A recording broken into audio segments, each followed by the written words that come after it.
the absence of laughter can tell you more about where a person is than the presence of success. And I have a guest today that we're going to dig deep into the idea of joy, not false positivity, but reconnecting to the body, to laughter, to the innate parts of ourselves that allow us to be expansive and to really connect to ourselves. And I cannot wait for you to hear his insights on connection, joy, laughter, and well being.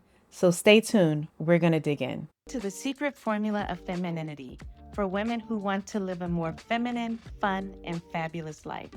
I'm Dr. Nicole Monteiro, your host on this weekly journey to unlocking your inner radiance, nurturing fulfilling relationships, and becoming the best version of yourself. Welcome back, everybody, to the Secret Formula of Femininity. I am your host and guide on this journey to tapping into your feminine essence. And today is a special episode for me. I've been going solo for a while, you all have noticed. I haven't had as many guests because I really like to handpick and bring people on who can really shift maybe the way that you see things, the way that you move and operate. And today I have Dr. Siddharth Shah. He's someone that I met almost 20 years ago, and I'll read his bio in a minute. I met him through a workshop series on well-being, and it was at a time in my life where I didn't just need it professionally to help others, but I needed it for myself. Please join me in welcoming Dr. Siddharth Shah. Dr. Shah is a physician, public health scientist, and well-being advisor who works with people in organizations operating with overwhelming stress. I think we can all relate to that, right? I first met Dr. Shah through a workshop series he led at the George Washington Center for Integrative Medicine. It was geared toward healthcare professionals, and we spent real time practicing well-being techniques, not just talking about them. We went for 8 weeks and we literally practiced. Through his consulting practice, Greenleaf Integrative, he supports leaders and teams who are helping, healing, or protecting others in the context of trauma, burnout, and ongoing adversity.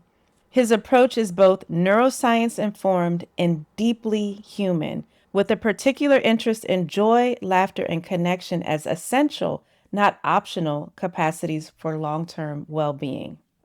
Join me in welcoming Siddharth. He told me I cannot call him Dr. Shah throughout the whole episode, but I hope you get to know him a little bit as I did almost 2 decades ago. Welcome, Siddharth. Thank you so much for being here. Dr. Nicole, this is a super setup. I think we are set up to enjoy ourselves and be very human together. Yes, yes. So let's just dig in. I mean, there's so much because I think the conversation now, I believe, is different than it was when I first met you. There are people understanding that with all of the shifts and pressures in modern society and so much going on both locally and globally that we seem to be under immense pressure. And I think people are thinking more and more about, at its core, what is well being. So I think we're talking about it more than when I first met you. I feel like I was in a desperate place, like, oh my God, there has to be more. I can't be this early in my career headed towards burnout. So it was almost like such a lighthouse to be in your workshop series. But I'm curious in terms of what made you start paying attention to joy and laughter as something more than just a reaction, a natural reaction. Like, what made you want to dig deeper?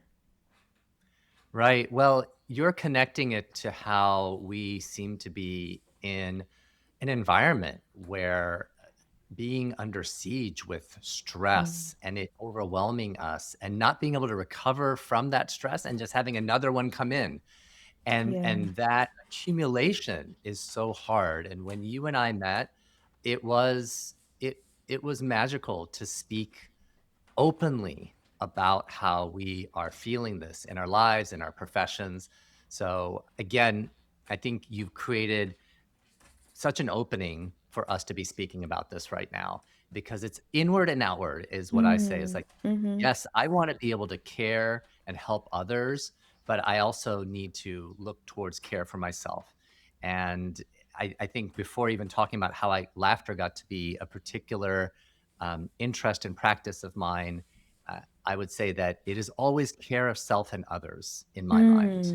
yeah, Self-care, beautiful concept, but is incomplete without it being care, self, and others, and that's what mm, we did together in that workshop of doctors, nurses, psychologists, and other technical professionals. So, um, laughter.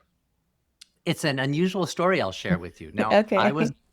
I was born in Houston, Texas, but my ancestral home, Ahmedabad, India, is my clearest memory of looking at laughter differently than ever. There in Ahmedabad, my uncle and aunt are leaders in a well-being movement called Mm, laughter yoga, and they are still doing this. And but I met them doing this 20 years ago. I think they'd already been doing it for 10 years. They were great mhm. at it. So what laughter yoga? I didn't know. The first time I did it, my whole body and mind were taken for a trip. I was in a whirlwind of experience. Everything felt different for hours afterward. Mm, So then I asked them, "Can I come and observe?" Now I'm a group dynamics person and a mind body person, so I wanted to look into this. And one thing, Dr. Nicole, that I was just impressed by is how people after the session would mm, wanna hang out and talk with each other and mm. talk about the good stuff in their life and the difficult things in life, but it was different. So what did I see? I know I've left you in suspense. No, I didn't know this part when we were learning laughter yoga. I didn't know, maybe you told us, but I didn't Yeah. know that connection to your aunt and uncle. So this is fascinating. So I went there as observer, Hmm. and I watched 50 or so people stand in formation as if they were in physical training, like in the military almost. Uh-huh. And then they erupted into laughter. My uncle and aunt, they give gentle guidance on different styles of laughter. There are different activities and skills. And then this collection of people in varying formats, some would give everything they had, some would be sort of in the middle, and some would be kind of slower to chuckle. Mm, Little by little, the contagion of laughter is socially contagious, that began to lift those who didn't have all the energy in the beginning. They started to uh-huh. become more enthusiastic. And these instructions are playful. There's something called milkshake laughter, there's cell phone laughter, there's laughing at myself. And it's a type of physical and mental exercise. And laughter yoga allowed people to get a lot of fresh air into their bodies. They giggled, guffawed, billowed, into joy. And I was really Mm, taken by the flow and freedom of it. I was impressed not only by the physiologic benefits, but also interpersonal and group impacts of that mhm. kind of practice. Wow, so that sounds so integrative, which your practice is Greenleaf Integrative. But just the idea that, because I remember the physical, like when you're laughing, you're literally practicing breath work. Like you're taking in a deep breath and then there's a slow output and then you have enough capacity to take in something deeper. But I imagine like having people do it like that because one of the things I hear from clients is like, this doesn't feel real. Like when we try to practice slowing down the breath or, abdominal breathing or whatever. But laughter is so natural that you almost can't help, as you said, but catch the bug of laughter when you're in the presence of others. I think that's right. Now, you take a room of 50, 100 people, Mm-hmm. there's groups of people who are in different places, and that's just natural and normal. Some people will catch the bug and will find it like truly enjoyable, and Mm-hmm. others, in laughter yoga in particular, and that's not the only way to laugh intentionally, Uh-huh. but it's the one that I got to know and I trained in and then I lead. um, Oftentimes it's talked about you can fake it till you make it, but not in a false positivity type of way. I really like Okay. the fact that you brought up false positivity. I Mm-hmm. mean, We all know that feeling of when someone tells you to smile when I don't feel Yeah, like smiling, exactly. right? And forced positivity, forced smiles, or telling people to be happy when they don't have the conditions for happiness, Mhm. it's a form of self-abandonment to force all of that. Mm. And so something actually shuts down if we are forcing it. However, Mhm. if I walk into a setting where I'm open to the idea of, okay, this is like intentional, instructed laughter. And because I want to be trauma responsive and ethical, I'm always of the of view that if you don't feel it, you don't have to force it. You can actually stand at the perimeter and Mm. come into the laughter if you want to experience it, or you can be an observer the whole time. So there's no compulsion in this. Yeah. However, the invitation is that, oh, sometimes by going through the motions of laughter, I actually access an experience of joy. And we always emphasize, hey, laughter is not the same thing as happiness. You can Mm. Happiness can cause me to laugh, but there are many other reasons to laugh. And I'll just share one last thing is anthropologically, it's believed that much of the laughter that we as early human systems had, that laughter came when danger had passed. And so there's this huge link between laughter and safety.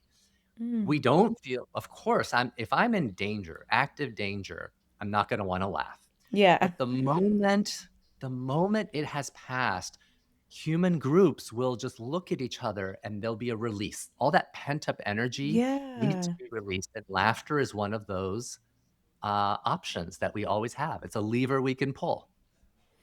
That is amazing because I was literally just talking to one of my classes about the physical sort of release after a dangerous situation. So even if you look at predator and prey, like after the prey just got away, there's like a shaking off that has to Exactly. happen. But with humans, when we have experienced danger or, something life threatening or traumatic, and we just stay frozen and we don't have that release, that can cause problems in terms of later, kind of like moving through it. Precisely.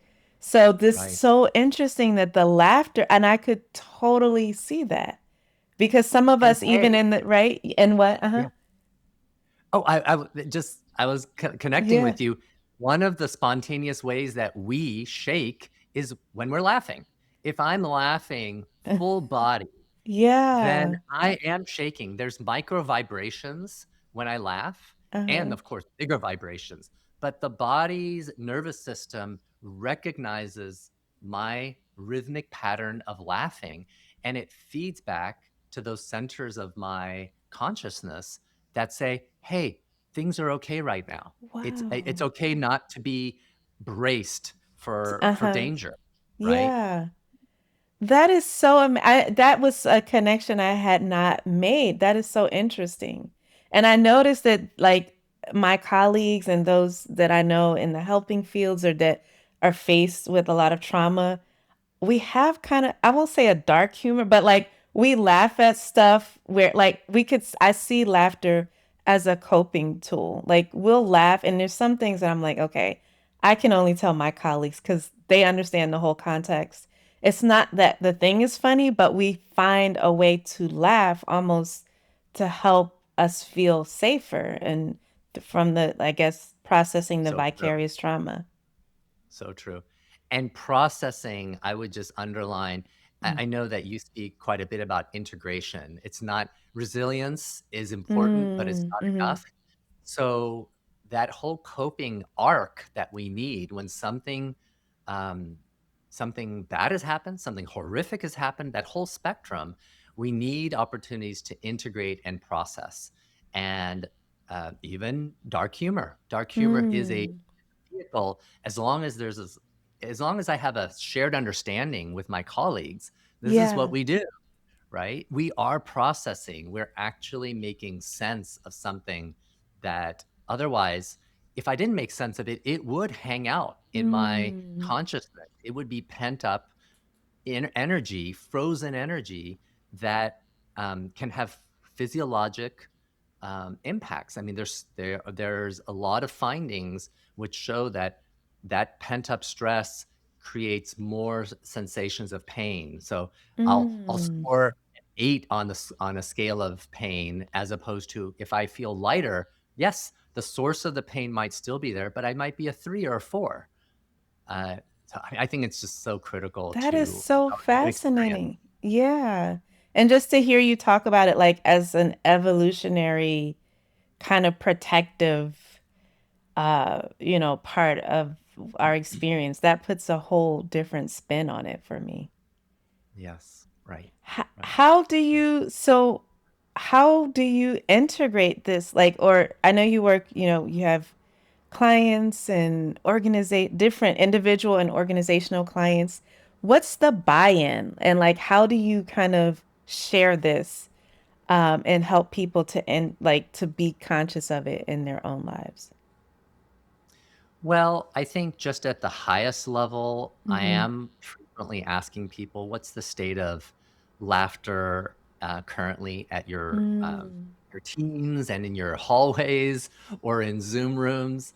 And that gives me a bit of a sense of how much has despair set in. So it's a little Mm. diagnostic to find Yeah. out what's the state of laughter. And in terms of intentionally having a session or a workshop of laughter, I'll give you two quick examples, very Mm-hmm. different. One was after something horrific had happened on the coast of Sri Lanka. There were many villages that had Mm. really devastating, complete wipeouts of human life. Mm. And one of those villages was a village that a friend of mine had been working in. And the tsunami occurred in December 2004. We went 12 months later in 2005, December. Mm-hmm. And uh, then the question is, how much laughter is there right now? Is it almost in bad taste to laugh? Do people need Mm. permission to laugh after something like the tsunami had occurred, and So, now they've rebuilt. They've rebuilt, and there's nonprofit organizations that are helping people rebuild, but they're not necessarily coming and say, "I think it's time to laugh now." It's been yeah. 6 months, 9 months, Uh-huh. right? And I believed at that moment that it might have been hard to laugh because nobody wants to be the first one that laughs out loud after something Mm-hmm. like that. We're sort of waiting for the You're time, like but the time may looking. never come. Uh-huh. And I asked whether it would be tasteful or not, or helpful or not, to give permission for people to laugh. Mm. And completely voluntary. It was just announced, hey, we're going to do this session where we practice laughing together. And I would facilitate. And dozens of people came, and they just wanted, some were just curious. Some may not have known what was going to happen at all. Uh-huh. And Dr. Nicole, we laughed. We laughed. We had eye contact. We shared our personal humanity. Some people afterwards said the very thing that was my hypothesis is like, you know what? We just didn't know when it was time to laugh like that again. Mm. Mm-hmm. And so that's one example of Yeah. wanting to be caring and ethical, but also bold and taking a risk to regain humanity, regain dignity, because the full spectrum of me includes laughter. And if that has been wiped out, sometimes we need a little help. We need some nudging and, like a spark, a catalyst. Yeah. Yeah. And someone who's a little bit outside who can then like give that Exactly. permission. Yeah. Yeah. Exactly. And then another example I'll give is, at professional association meetings, like, you and I have gone to annual Mm-hmm. conferences and Yeah. meetings where, the whole purpose is to do technical and social networking. Like, you wanna do technical work and you wanna be social and network Mm-hmm. because those connections lead to one thing after the other, and we do Mm-hmm. great things together when we know somebody in another part of the country that we met at an annual conference. Yeah. So, I've been brought in to basically set a tone of friendliness and creativity and boldness on the first day of an annual conference. And um, really, it's asking people to stand up at their chairs and experiment with me. I would invite people to laugh with these laughter instructions, Mm-hmm. and again, remind people, if you don't feel like doing it at the beginning, you don't have to. There's always some early adopters, people who want to be more bold, who will do it, and then Uh-huh. it ripples through the room. And the purpose of this was, hey, I'm inviting you into joy. And the fact is that whether they think afterwards, boy, that was, I'm not sure I would do that again, but what everybody knows is that there's a story afterwards about the Mm. laughter. Yeah, yeah.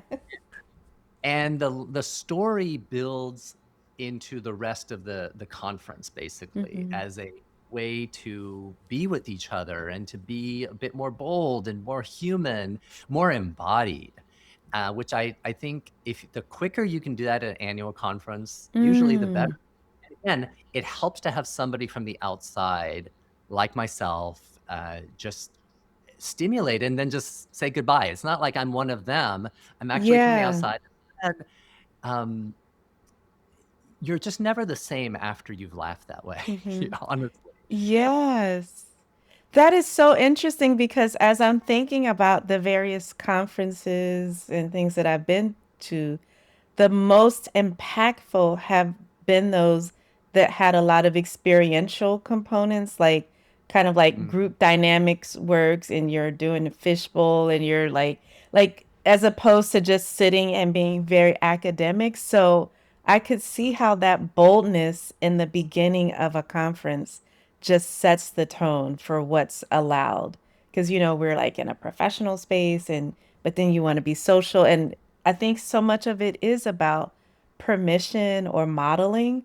So, wow, I would love to be at one of those conferences where you get to do that. I always share the neuroscience, again, a lot of permission giving, letting Uh-huh. people know that if it's not safe for you to have a lot of intra-abdominal pressure, then these are the ways Mm. to adapt, and you can be softer on your body so that we don't cause a problem. Um, but I would say, like, the place where I gave the most technical information was NASA. I did it 2 or 3 Mm. times at the Goddard Center here in Maryland at Wow. NASA. Yeah. And it was important to give them the technical reasons we were doing this, and the brain and the diaphragm and how the Mm-hmm. facial muscles were responding. And that satisfied the cognitive, skeptical nature that people will bring to something Mm-hmm. that does have that kind of zaniness and playfulness, childlikeness, right? I mean, we're not Yeah. supposed to be children here. We're at the office, We're right? at the office. Yeah. We're astrophysicists and astronauts. Like, come on. Yeah. Yeah, Yeah. yeah, no, but Yeah. they were once the science has been shared, a Mm-hmm. lot of buy-in and excitement and interest.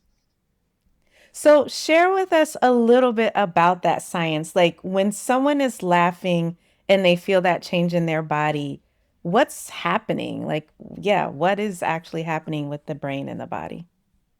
Right, so as you said, these are breathing practices. Mm-hmm. Uh, let's start with the breath. What is a time that you and I completely exhale, like our last drop of air that we can get out of our lungs? Now, physiologically, we cannot remove every bit of air from our lungs. That's not supposed to happen.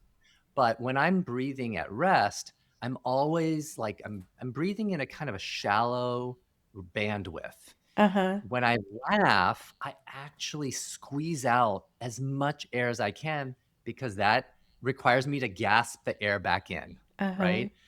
And so and in contrast to exercise, where I'm breathing more rapidly, but I'm actually not exhaling everything out.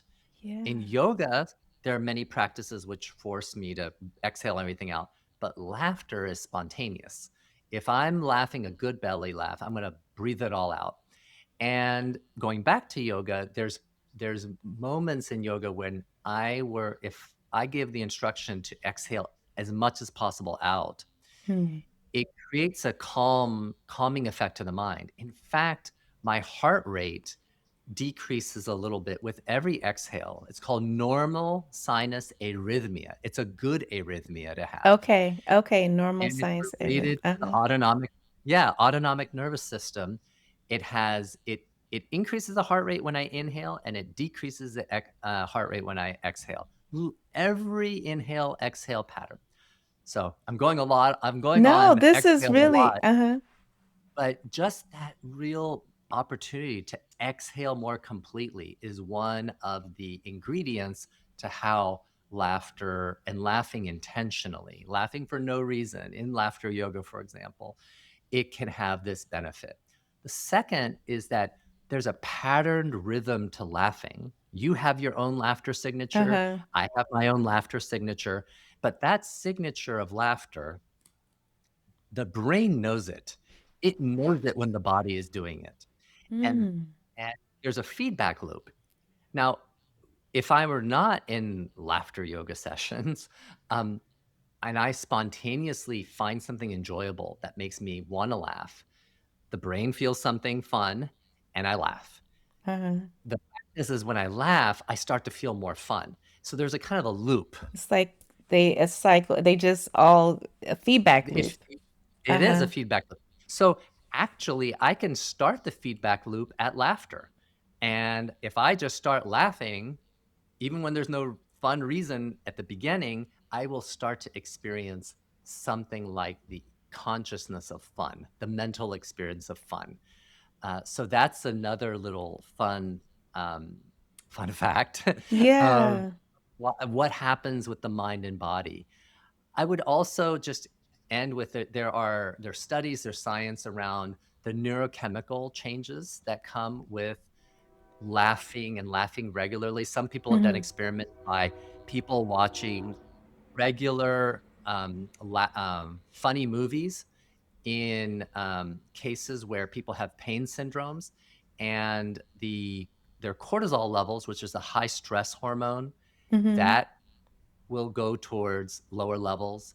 Endorphins, which are a natural sort of pain relieving and Mhm. pleasure molecules, that increases. Dopamine, which motivates us more. So a Mhm. lot of times when we're not feeling well, we're not engaged, we're not motivated, and Mhm. so Mhm. laughter stimulates dopamine centers.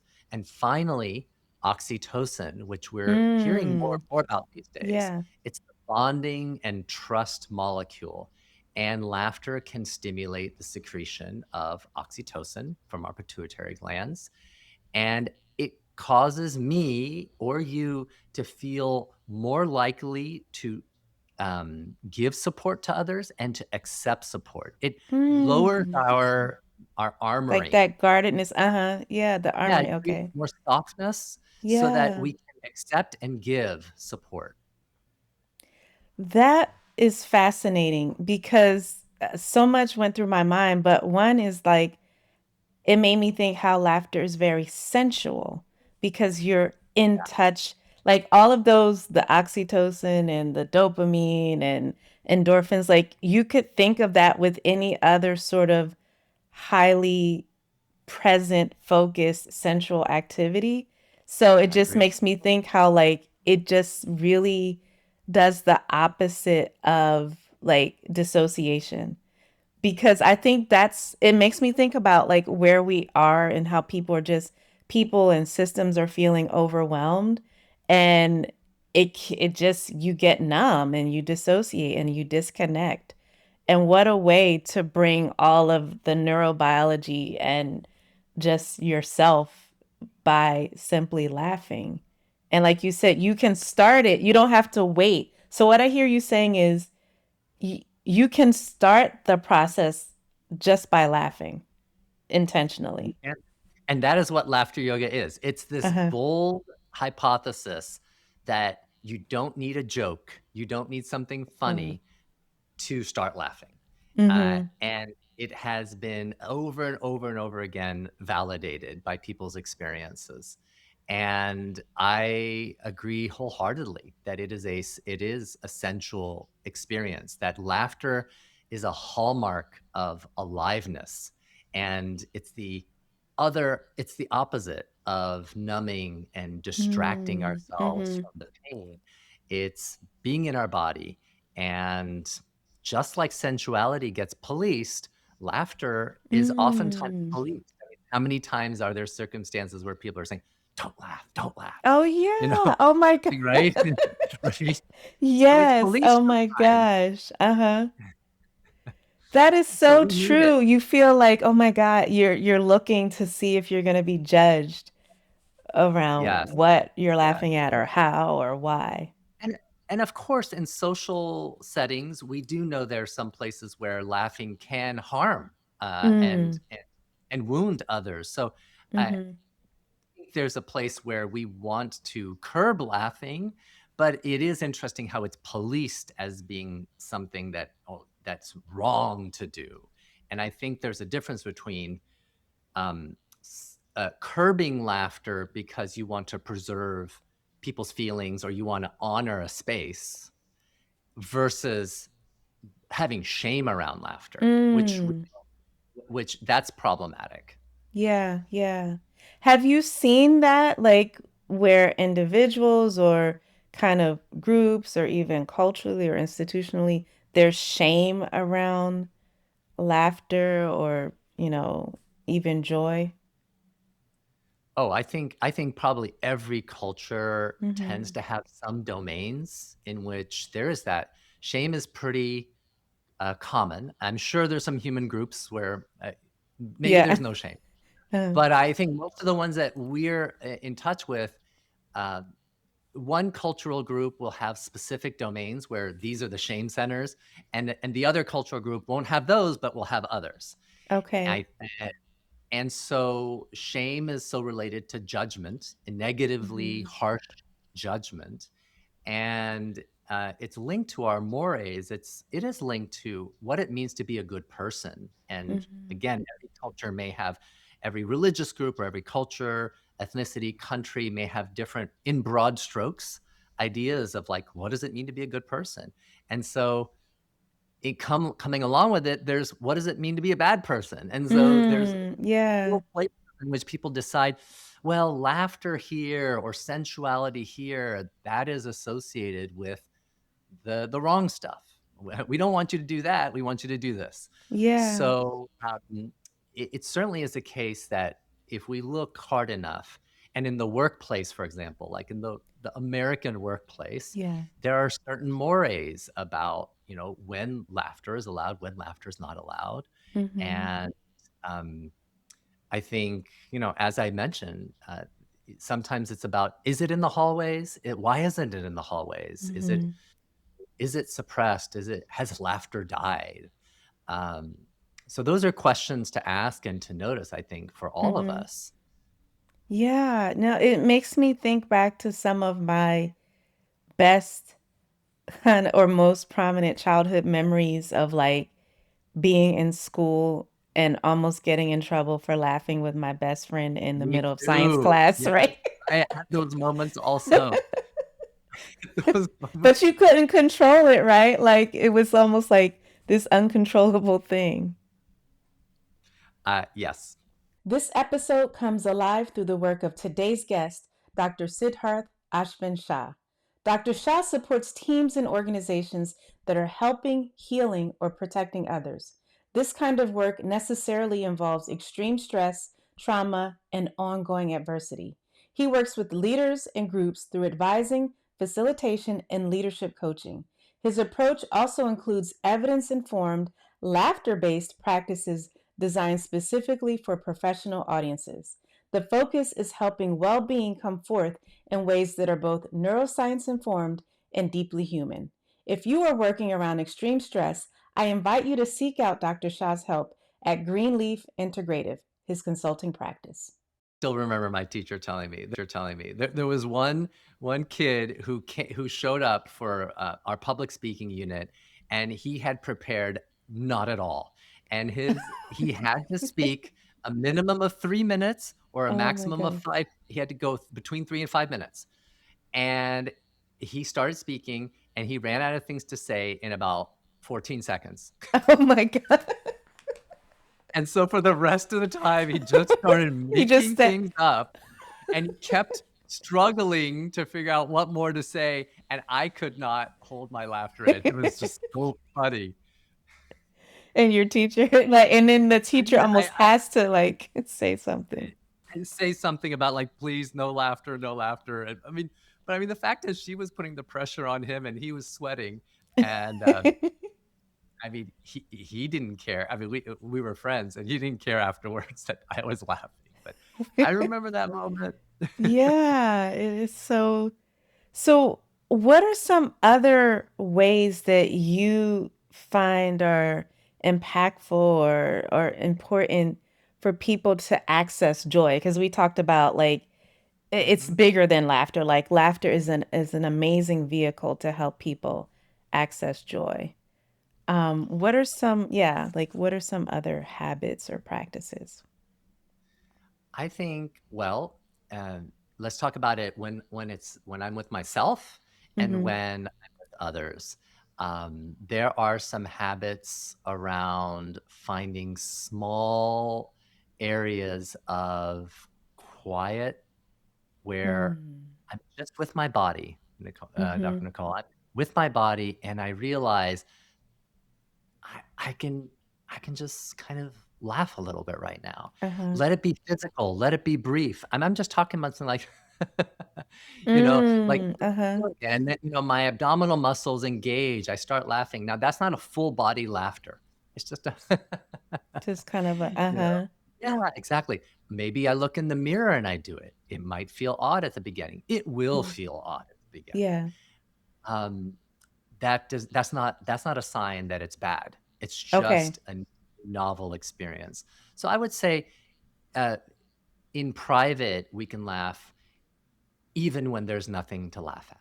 Now, Yeah. if there is Yeah. something to laugh at and enjoy, hey, take it to another level, maybe 2x laughter, Uh-huh. right? Uh-huh. The other elements are like just the earlier today, I was feeling a little gloomy about something, and Mm. I put on Sly and the Family Stone, and I was Mm. to that bass line of Larry Graham, and I was going, "Oh my gosh," and I just, like, I was enjoying it, and then I just had some chuckles and laughter about Uh-huh. how beautiful and energetic the sounds were. So again, I can magnify the laughter and I can find Yeah. moments to laugh when I'm enjoying myself, but then I incorporate laughter. Maybe I'm bobbing my head in the music, or maybe I'm Yeah. swaying my hips, but I can also laugh. So I add another dimension. When I'm with others, I think that first got to make sure that the minimum level of safety is there. As like, we're not going to Mm. start laughing if there is a lack of safety. We need Yeah. there to be no danger, but just a sense of okay, we're safe enough. That actually reminds me. I mean, there's no such thing as 100% safety. I mean, in relationships, there's always I'm so some glad you said some risk, right? Or some risk, potential. right, Uh-huh. right. Uh-huh. There's no such thing as no risk, but there's like, am I safe enough? And I think that's Mm. the critical thing. When we're safe enough, we are ready to laugh. And people laugh most when we are able to have eye contact. Again, from laughter yoga, everybody's reminded again and again. It's like if you're circulating in a room and you're laughing with instructions and guidance, Mm. Mm. that in laughter yoga sessions, we remind people to keep looking at somebody for 3 seconds at a time, and then Uh-huh. you move on to somebody else. And so you keep pairing up, but 3 seconds is plenty to just keep the energy going. Yeah. And when I'm with somebody else, as you and I know, it's like the eye contact. We're always regulating eye contact. We're not Yeah. staring at somebody, Uh-huh. but we are connecting. And I think having that and the openness to laugh, the openness to enjoy something is so critical. Um, it creates cohesion with others when we've laughed together. I'm so glad you said that about like the laughter and the eye contact and how we regulate each other because I think there's a lot of conversation now about like understanding we have to regulate our nervous systems and how things impact us in like Mhm. such a very like primal and basic way. But I think what I love about your work is like this what I take away is like co-regulation. So it's not just this individual like I've got to I think that's also a Western thing. Everything is like I've got to do this. I've got to regulate myself. I've got to find happiness. I've got to do this. And what I hear in your work is like we have to do this. It's not Mhm. this individual thing. So when you're describing the one of the yoga laughter yoga practices, the eye contact and being in a group, like yes, you can laugh alone, but it's so powerful to be doing this in like a co-regulated space. Yeah, I think so. One of the things that when I'm doing my work with Greenleaf Integrative, we've created this Mm. card, really simple reference card, and one of the elements of the card is give support when you can. Yes, go seek support for yourself, but go give support when you can. And related to oxytocin, whether oxytocin is released by the pituitary or not, let's even just take the metaphor of it that Mm. when I'm in the mood and I'm resourced enough to support others, it supports me in turn. It's co-regulation. Mm. And I do believe that, from that individualistic framework that has helped some people succeed and get to the top, an interdependent framework really allows us to thrive and to withstand some of the most serious Mm. impacts to our well-being. Yeah, yeah. Wow, every time you talk, I think, I just relate it to something to see like how that Me explains too. things. I know you Um, do.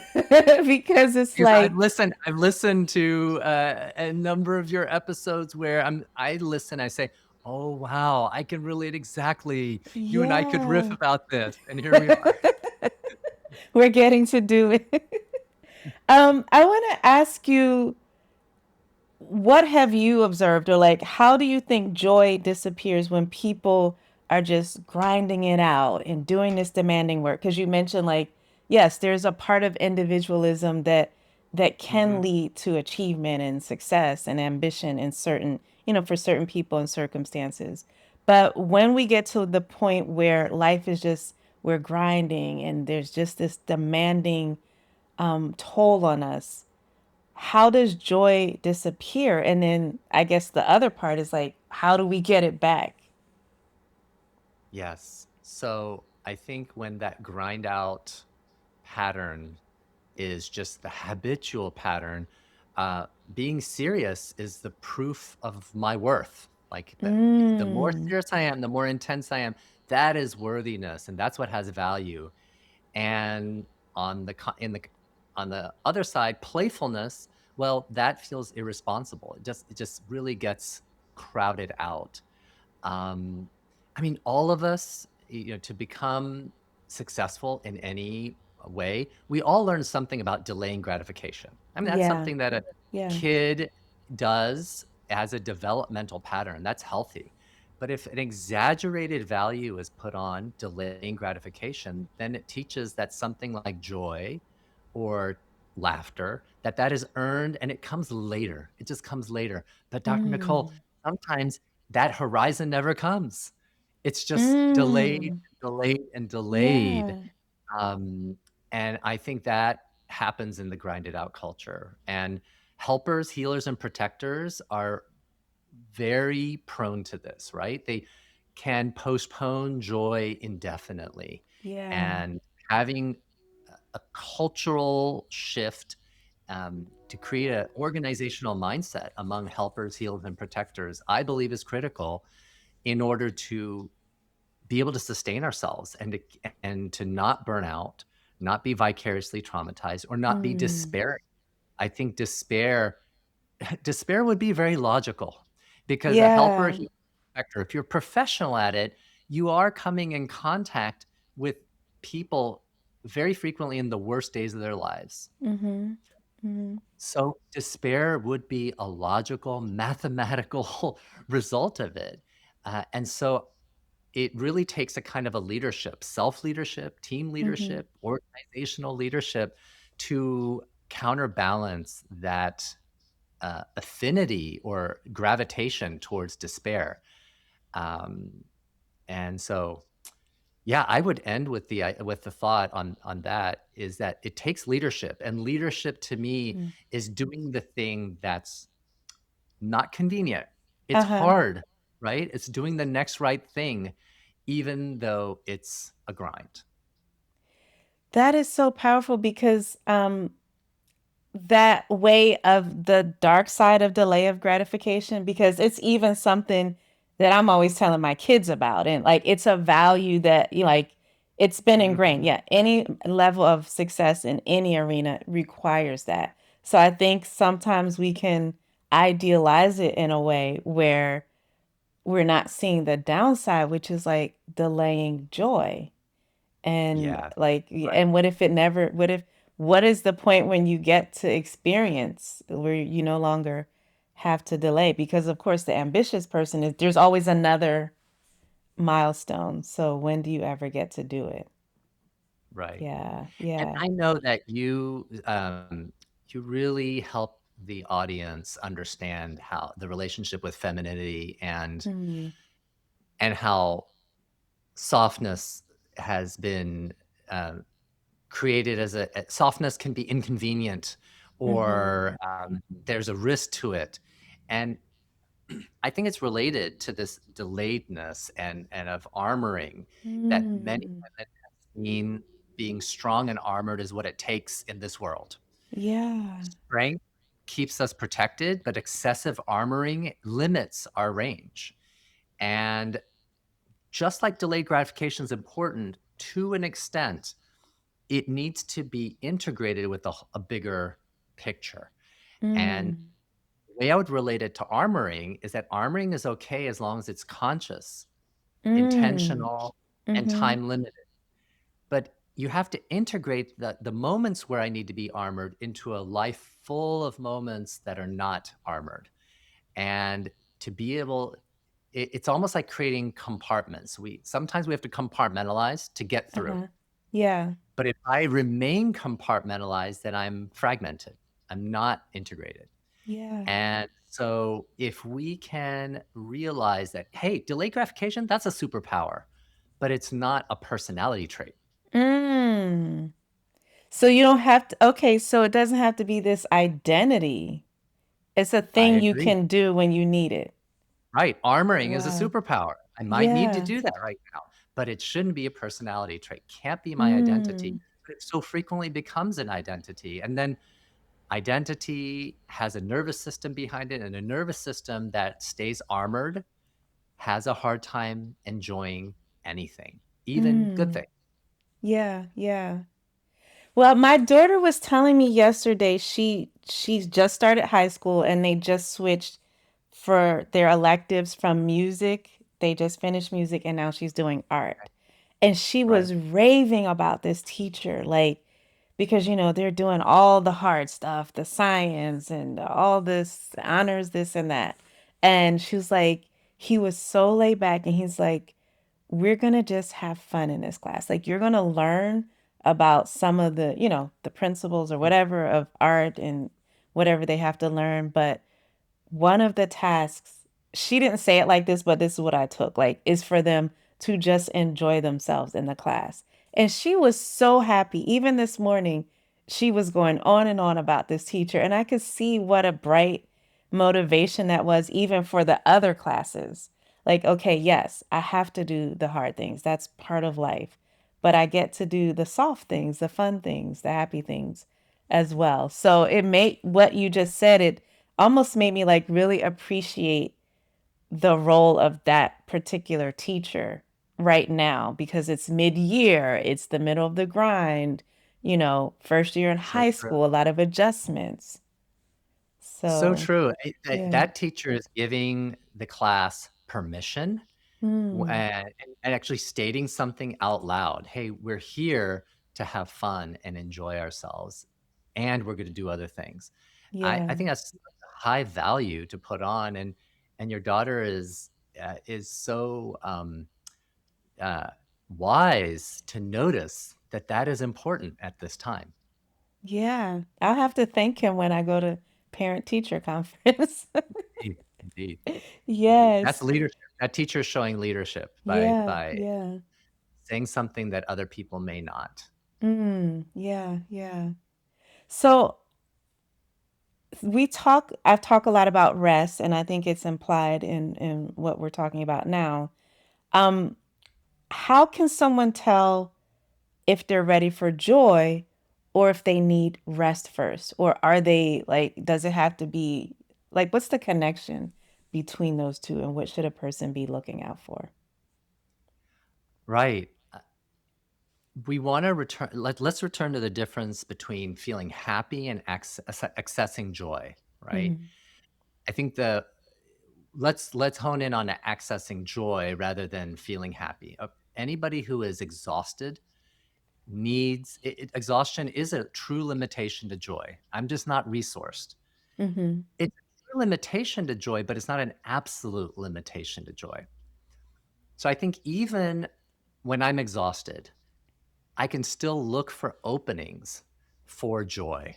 There are minor miracles, a form of magic that it's just a surprise bubbling up of joy. And it may just be 10 seconds. And I might go back to being exhausted, maybe just not as, maybe a little bit less exhausted. Uh-huh. But I do believe that needing rest is critical. And we become more and more prone to joy when we are rested. I don't think exhaustion ever eliminates, eclipses the ability for joy, Mm. but it is a Hmm. limitation. And I think it's worth knowing that about ourselves Yeah. and having compassion for ourselves. Um, the willingness to look for openings for joy is a readiness for joy. So, willingness Mm. Equals a level of equals readiness. readiness. Yes. Yeah. Yeah. Wow, that's that openness. Like you don't have to know exactly how it's gonna work or have the perfect plan or whatever. Right. You just have to Right. be a bit willing. And it's related to the grinded out question as well, is that if playfulness seems irresponsible, if that's my Mm. mindset, usually Mm-hmm. unconscious, right? So Yeah. it maybe I can just bring the conscious opposite to my mind. It's like, wait a second, playfulness is not irresponsible. Playfulness is part of my full humanity, right? And so then, oh, I'm setting a tone for that willingness, readiness arc in my Yeah. life. If I really realize, hey, I'm going to embrace playfulness. If I can find playfulness today, I'm going to move into it. Yeah. Yeah. Okay, so that's something to hold on. The ready, you call it the willingness readiness arc. Is that Yes, the right. okay? Right. Yeah. Yeah, a willingness sort of slips right into readiness. But Mm-hmm. I Mm-hmm. think the willingness comes first. And it's Yeah. like, okay, I will. Because honestly, it's a type of permission giving from an internal permission giving. If Mm-hmm. I'm not willing, that's what I'm saying. I can't give myself permission to do this. Willingness is permission, and then that leads to readiness, and Uh-huh. sparks can lead to something. Yeah, yeah. It reminds me of desire. Like I when I, work with women a lot, um, even in terms of their relationships, it's like sometimes you Mm. just got to get started, say if intimacy with your partner. Like you can't always wait. It's with anything, you can't wait to feel motivated or 100% ready or wait your libido is on 100. It's like sometimes you Mhm, have to just have mhm. an opening to connect. And then it's like the desire comes or whatever else, the motivation Right. will come once you start. It grows and it builds. But right, Yeah. sometimes Yeah. we are almost building. It seems like we're building from nothing. Yeah. And it's the willingness, again, goes into the readiness. Yeah, yeah. So, from what you've seen medically and just in other areas in your real life, what does laughter do to people under pressure? Like you're working also with organizations and part of leadership is being under immense pressure to make monumental decisions, to disappoint others. Part of being a leader is somebody's going to be unhappy, um, potentially impacting lives and well-being, like just depending on what the person's position is. So how have you seen laughter just impact people who are under various levels of pressure? I continue to work with people in these high pressure environments, Mm-hmm. sometimes trauma filled environments, medicine, humanitarian work, leadership, and civil society. And there are under pressure, these are moments where laughter can disappear. It's, as I Yeah. said, it's a signal of despair, and it can spiral, it can Mm-hmm. multiply. And so when permission and opportunities to laugh and have joy are come in, just like that, just like that leader coming in saying, we can also laugh. We are suffering right now, or we're working with suffering, but that does not mean that joy goes away. To be able to be joyful even in suffering, it humanizes us. Mm-hmm. And so if we laugh, it humanizes us. And also it reduces senses of hierarchy for just a little while. It Yeah. restores dignity. It restores Yeah. dignity to me and you to enjoy ourselves and laugh, even in the space of suffering. Um, it reminds me that we can still connect. In fact, we have to connect when there's suffering. Yeah. Yeah. Okay, hold on one second, Siddharth. I wanna go into the part with the exercise. I had forgot that I need to just tell this person I'll be a few minutes late. Okay, then we can wrap up. Give Sure. me one sec. Yeah. Hold on one second.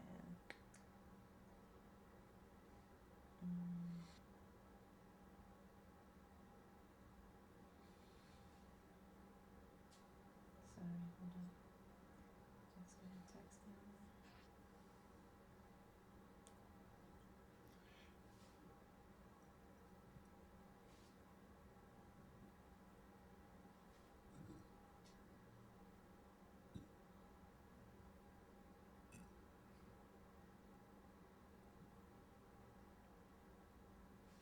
him. Okay. All right, sorry about that. Okay. So I want people to know I've experienced it, but can you describe and maybe even show us what this looks like in real life? Like, what does bringing laughter into the room or to oneself look like in real life?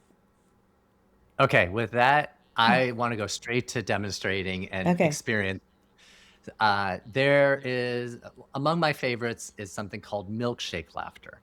So I'm going to Mhm. back up a little bit here so it's a Okay. little.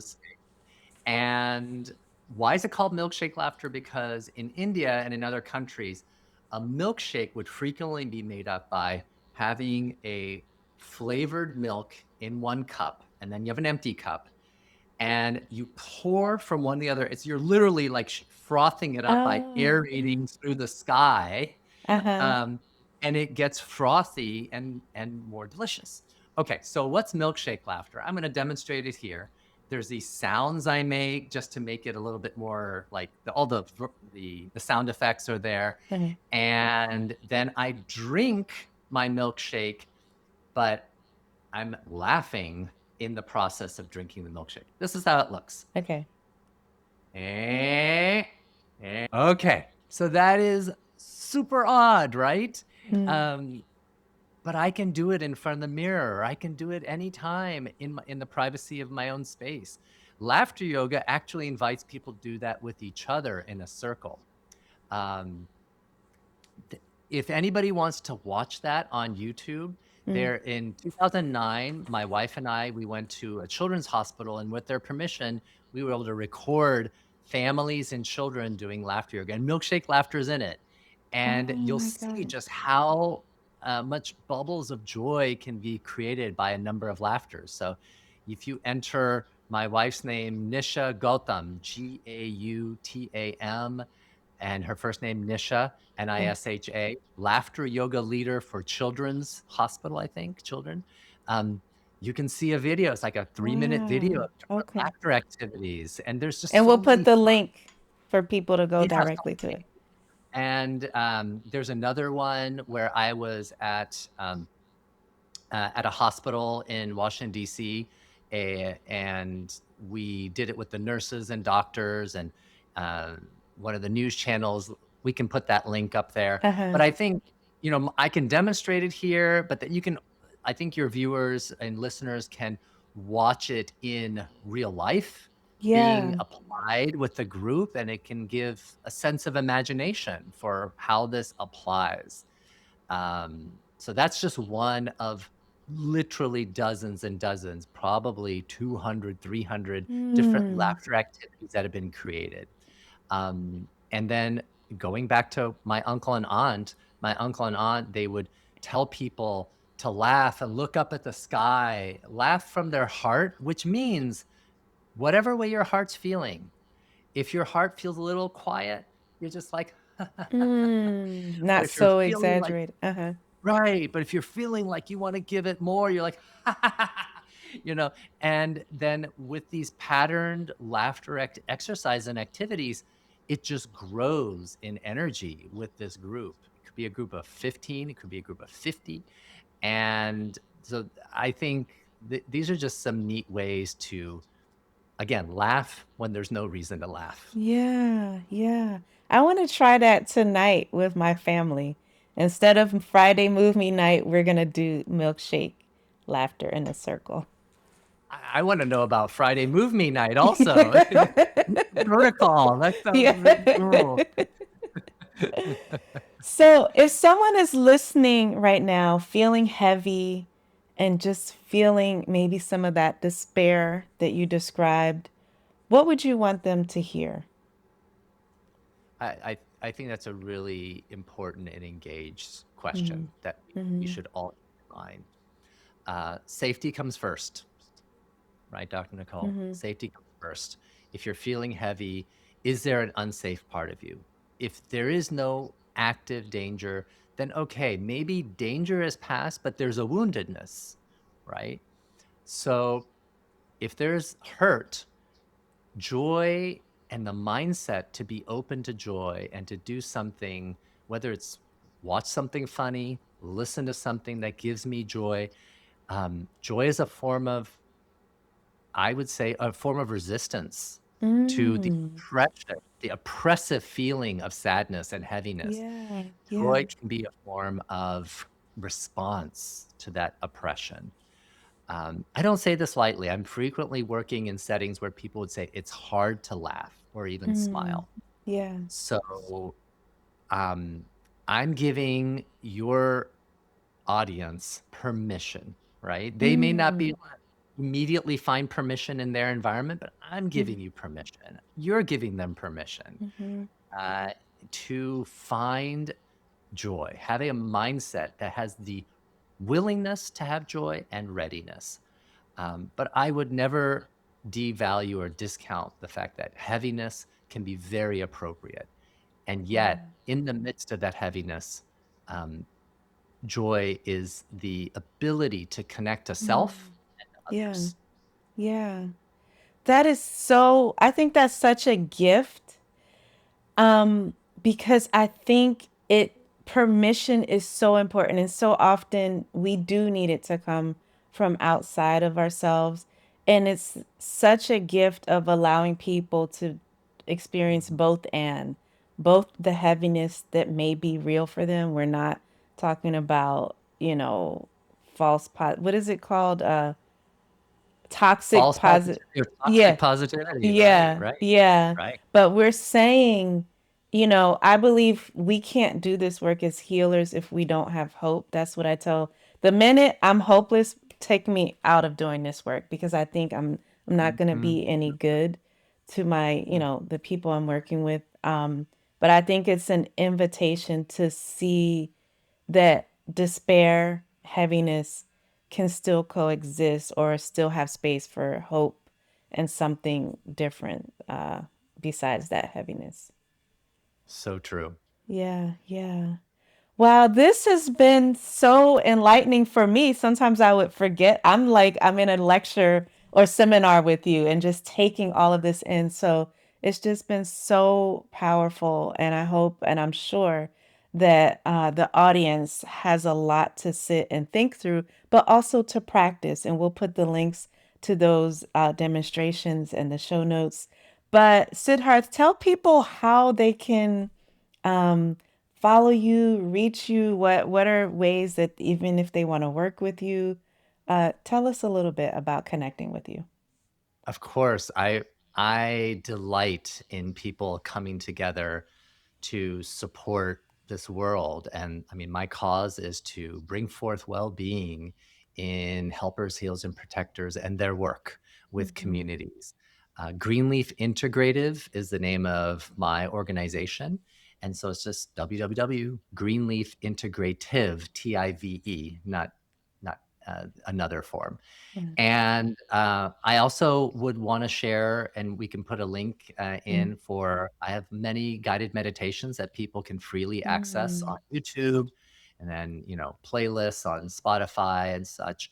But there's yoga nidra, there's progressive muscle relaxation, breathing exercises, yoga nidra, that is a special sleep like state which has a profound ability to relax and reset people. Um, mm, I've never recorded a guided meditation for laughter, but that's probably where those YouTube recordings of just seeing other people do it can be a stimulant to other people experiencing it. But I invite any one of your audience, whomever knows somebody in an organization that is mhm. overwhelmed or works with overwhelmed populations. I'm always ready to have a conversation because that's my purpose. Yeah, yeah.